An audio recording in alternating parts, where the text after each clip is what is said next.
Tilu. Baik, bismillahirrahmanirrahim. Assalamualaikum warahmatullahi wabarakatuh.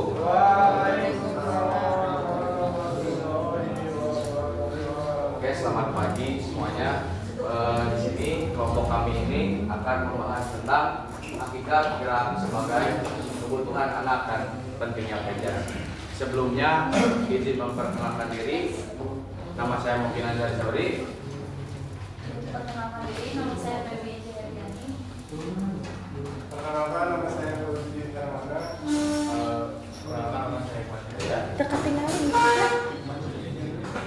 Nah, mungkin untuk mengatur memang itu kita lanjut saja ke presentasi yang pertama.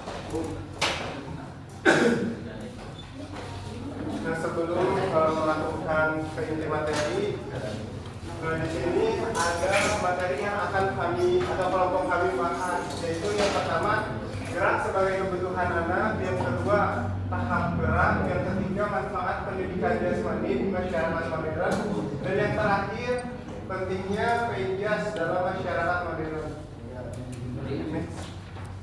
Nah, yang pertama tuh tadi tuh gerak sebagai kebutuhan anak. Nah, sebelum memasuki ke inti materi, nah saya di sini akan menjelaskan pengertian gerak ini terlebih dahulu. Nah, gerak menurut WHO ialah perubahan tempat atau pendudukan dari suatu tempat ke tempat lainnya, entah itu mendekat ataupun menjauh. Nah, contohnya seperti berjalan, berlari, meloncat, melompat, dan lain sebagainya. Nah, kalau misalkan di permainannya, contohnya seperti bermain bola, bermain futsal, voli, basket, dan lain-lain. Nah, saya juga mengambil contoh. Nah, tadi ketika saya belum memasuki ruangan ini, saya berjalan dari parkiran menuju kelas ini, atau rekan-rekan dari kosan masing-masing menuju ke kelas ini. Nah, itu tuh bisa disebut sebagai gerak. Nah, gerak juga dibagi menjadi 3, yaitu gerak lokomotor, serta manipulatif. Next, Nah, gerak sebagai kebutuhan anak. Nah, gerak ini penting bagi kebutuhan anak serta bagi keberlangsungan tumbuh kembang anak. Nah, untuk meningkatkan keterampilan motorik halus serta meningkatkan keterampilan motorik kasarnya juga. Nah, selagi anak di sekolah dasar, mungkin anak itu masih ranahnya itu ranah bermain. Nah, anak itu ketika bel istirahat berbunyi, si anak itu tuh sering kali tidak bisa diam. Ketika bel berbunyi itu tuh si anak itu tuh bisa berlarian ke sana kemari, lalu bisa bermain bola, main kejar-kejaran, dan lain sebagainya. Nah, berikut merupakan beberapa penjelasan tentang gerak sebagai kebutuhan. Yang pertama, perkembangan fisik. Nah, gerak ini tuh bisa dibedakan gitu ya, orang yang suka gerak dan juga yang tidak gerak, serta fisiknya juga akan berbeda. Ketika anak yang suka gerak itu mungkin kekuatan fisiknya itu akan lebih kuat dibandingkan anak yang kurang dalam melakukan gerak atau bahkan tidak dalam melakukan geraknya gitu. Nah, ketika sering gerak, anak ini juga akan lebih sehat dibandingkan anak yang kurang melakukan gerak tersebut. Yang kedua tuh ada kesehatan. Nah, ketika anak itu sering bergerak, maka akan terhindar dari berbagai resiko penyakit seperti penyakit jantung, penyakit paru-paru, serta gangguan dalam sistem peredaran darah. Dan juga di dalam kesehatan ini, gerak juga bisa mengurangi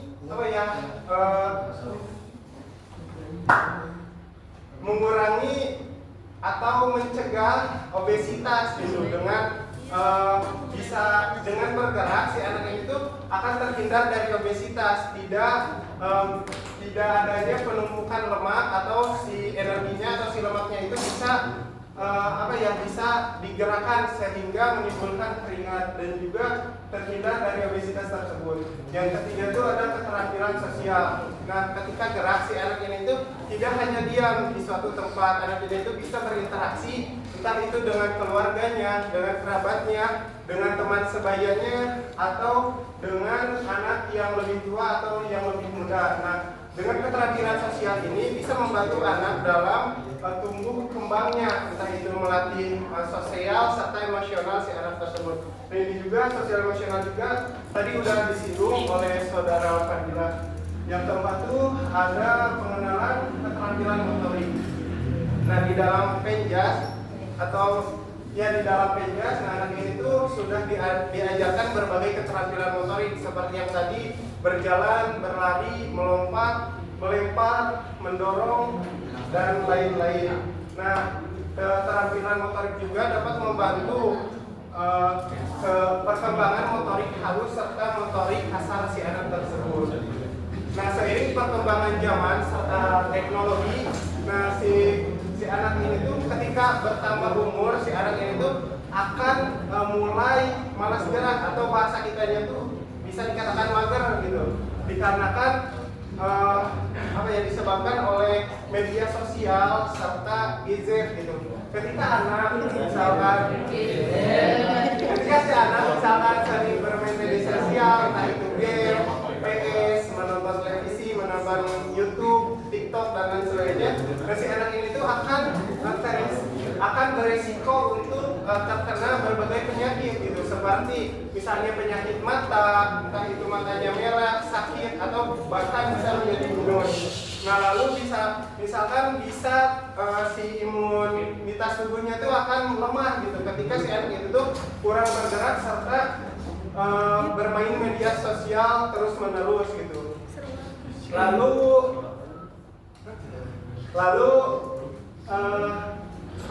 mungkin kita nantinya sebagai guru atau sebagai orang tua, nah itu tuh harus bisa mencegah atau mengontrol agar si anak ini tuh tidak kecanduan media sosial. Lalu saya juga mengutip dari buku Filsafat Penjas juga, yang ada kutipan yang menurut saya itu bagus, yang kata-katanya itu seperti ini: bergeraklah untuk hidup, bukan hidup untuk bergerak. Jadi sekian materi dari saya, yang selanjutnya penjelasan dari saya. Di sini ada tahapan belajar gerak. Di sini ada fase kognitif. Di mana fase kognitif ini siswa itu baru memahami atau konsep pengetahuan dari seorang guru itu baru dipahami oleh siswa. Nah, jadi seorang guru itu baru menerapkan suatu metode ceramah, jadi baru memberikan suatu pengetahuan misalkan dalam suatu keterampilan tertentu. Nah, seorang siswa itu belum ke praktiknya, baru tahap awal belajar dalam keterampilan tertentu. Nah, contohnya misalkan dalam pembelajaran renang, seorang anak itu baru bisa memahami konsep bahwa cara melakukan teknik dasar, lalu ada gerakan tangan, gerakan kaki, cara pengambilan nafas seperti itu. Nah, di sini siswa itu pasti banyak melakukan kesalahan dalam setiap gerakannya. Jadi seorang guru itu harus bisa memiliki keterampilan kreatif di mana seorang siswa itu bisa nyaman di lingkungan air. Lalu misalkan seorang guru itu harus bisa membangun rasa percaya diri siswa, bagaimana menerapkan bahwa siswa itu bisa belajar dengan baik dalam pembelajaran renang. Lalu ada fase asosiatif.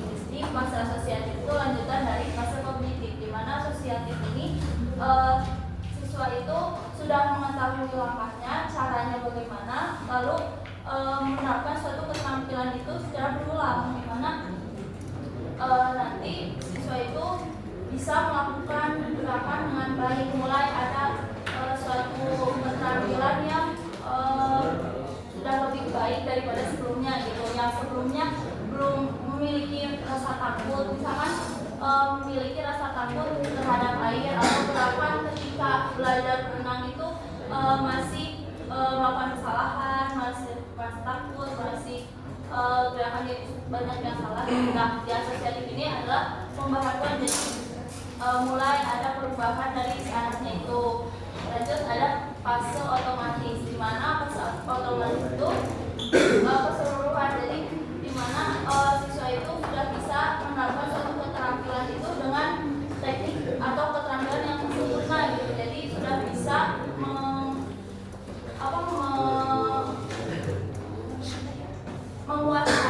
menguasai keterampilan atau pengetahuan yang telah mereka dapat gitu. Nah di fase otomatis ini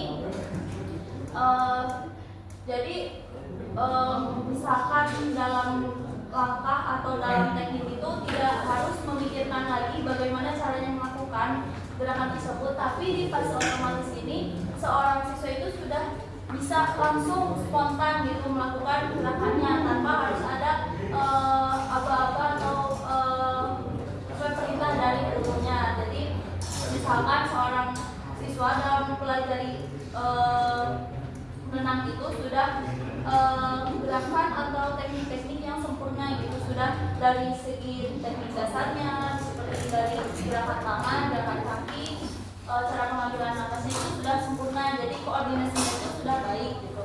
Nah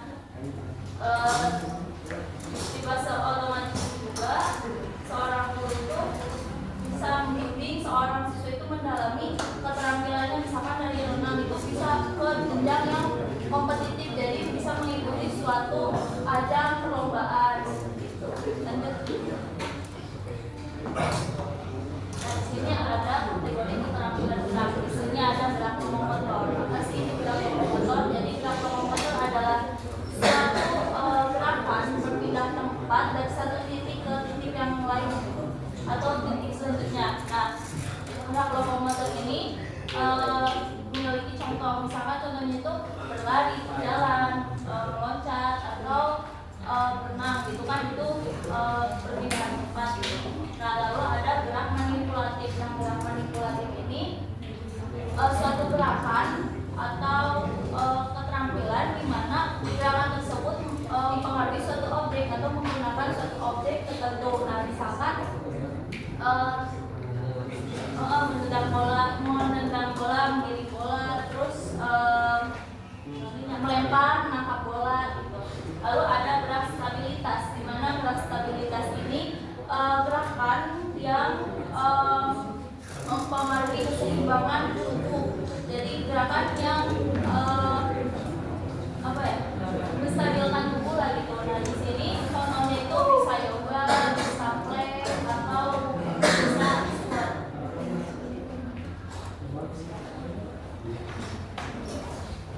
Boleh next. Di sini saya akan menjelaskan mengenai manfaat penjas di masyarakat modern gitu ya. Yang pertama ada memenuhi kebutuhan tubuh akan gerak. Jadi yang dimaksud memenuhi kebutuhan akan gerak ini adalah karena di era modern ini kan banyak anak-anak itu kurang gerak, terus jadi penjas di era modern ini adalah untuk sebagai penyeimbang agar anak itu, jadi penjas itu sebagai wadah untuk anak bergerak menyalurkan hasratnya agar kebutuhan akan gerak siswa itu terpenuhi gitu. Apabila terpenuhi kebutuhan akan gerak itu akan mempercepat pertumbuhan anak itu sendiri. Kemudian manfaat penjas di era modern ini yang kedua adalah pencegahan penyakit modern. Nah, penyakit yang sering terjadi di era modern ini adalah ada dua ya. Yang pertama sering terjadinya obesitas, yang kedua penyakit diabetes. Nah, jadi penjas di sini di era modern ini memiliki penyeimbang dalam pencegahan penyakit tersebut, karena kebanyakan dari pola makan, pola hidup di era modern ini apa-apa serba instan gitu ya. Jadi si pola makan dan pola hidupnya itu dibilang agak negatif gitu ya. Jadi peran penjas itu bisa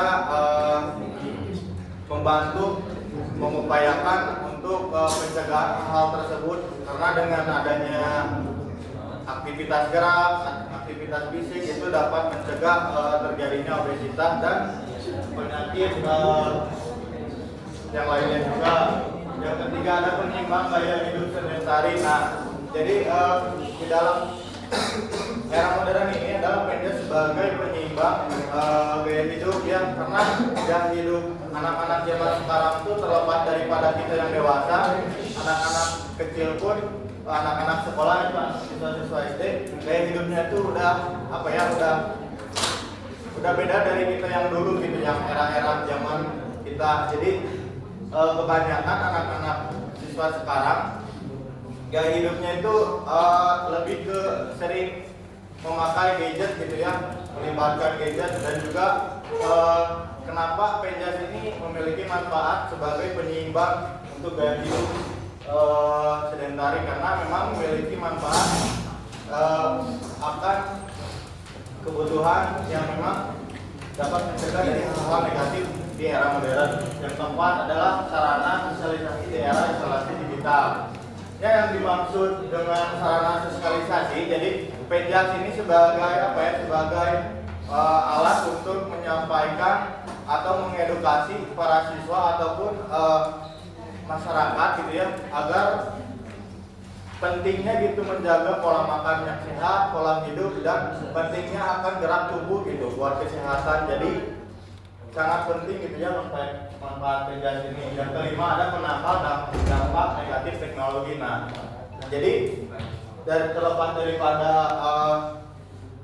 yang keempat tadi, jadi dampak negatif teknologi ini memang sangat berbahaya ya, karena memang anak-anak itu jadi pola baik dari pola hidup atau pola makan, pola tidur juga itu bisa berdampak, karena memang anak-anak itu kan sering main game gitu ya, anak-anak sekolah. Jadi pola tidurnya itu kadang tidak teratur gitu ya, terus pola makannya juga. Jadi untuk menghindari hal tersebut, memang dengan adanya penjas gitu ya, baik itu di sekolah, itu sebagai penyeimbang antara perkembangan zaman dan ya gitu, kemajuan teknologi. Mungkin yang dapat disampaikan seperti itu. Terima kasih.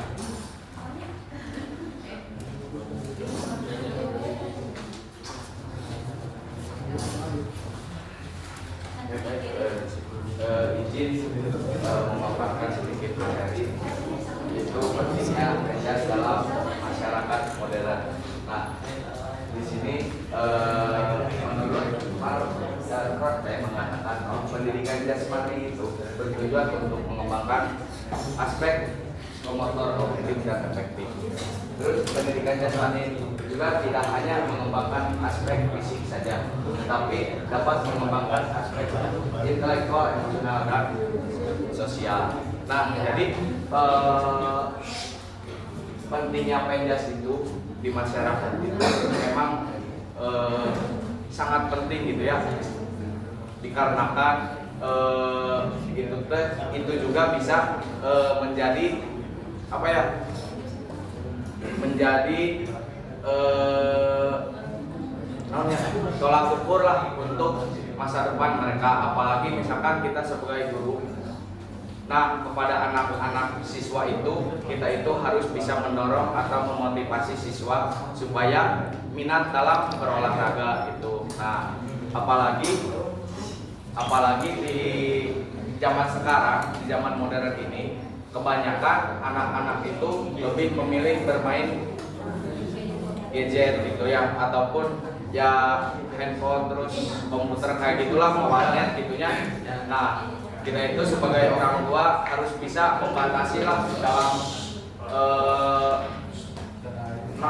terkait bermain teknologi tersebut gitu. Nah, terus dalam penjas ini, masyarakat modern ini kebanyakan misalkan dalam pola makan emang sekarang itu riskan ya, dikarenakan kebanyakan zaman sekarang ini kebanyakan makanan-makanan yang instan, terus yang siap saji gitu. Nah, dibandingkan makanan-makanan zaman dahulu yang tradisional gitu, lebih zaman dahulu mah lebih apa ya, sehat alami gitulah. Sekarang mah banyak makanan yang sudah dicampur dengan kayak pengawet kayak gitu, pewarna gitu. Nah, terus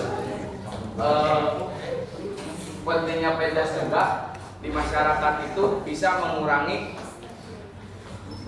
bisa mencegah penyakit gitu, misalkan penyakit kronis jantung contohnya tuh, terus seperti diabetes, paru-paru, dan obesitas.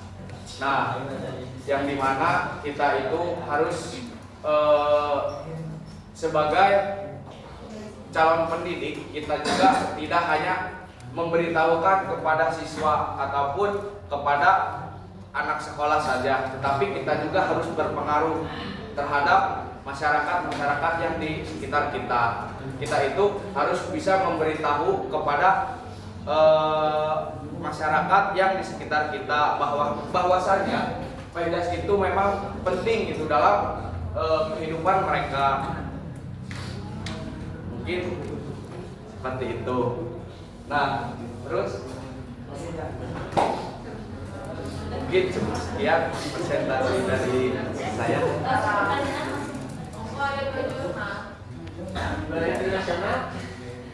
Mana jurnal sampai jurnal di lain jurnal internasional mana nih? Di jurnal Yang dari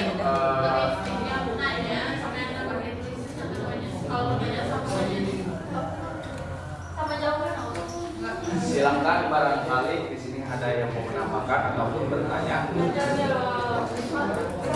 Tiga orang. Kayak abis ini. Untuk 2, 3, 4, 5 silakan. Ini teh ada yang bertanya ke aku, ada yang bertanya ke dia.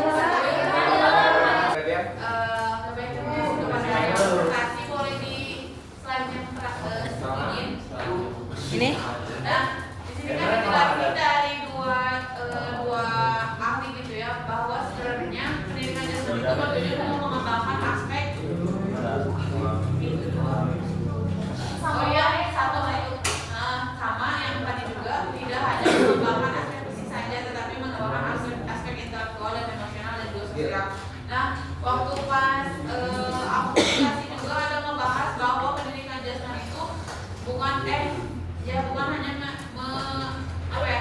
meningkatkan suatu aspek saja, ketiga aspek saja, tetapi juga semuanya. Tapi di situ juga aku tuh sempat baca kalau misalnya pendidikan dasar itu lebih mendominasi ke aspek psikomotornya saja, sedangkan aspek kognitif dan afektif. Kalau ini solusi kalian, kalau nanti pas kalian mengajar gitu ya, bagaimana ketiga aspek itu tuh tersampaikan kepada siswa tidak hanya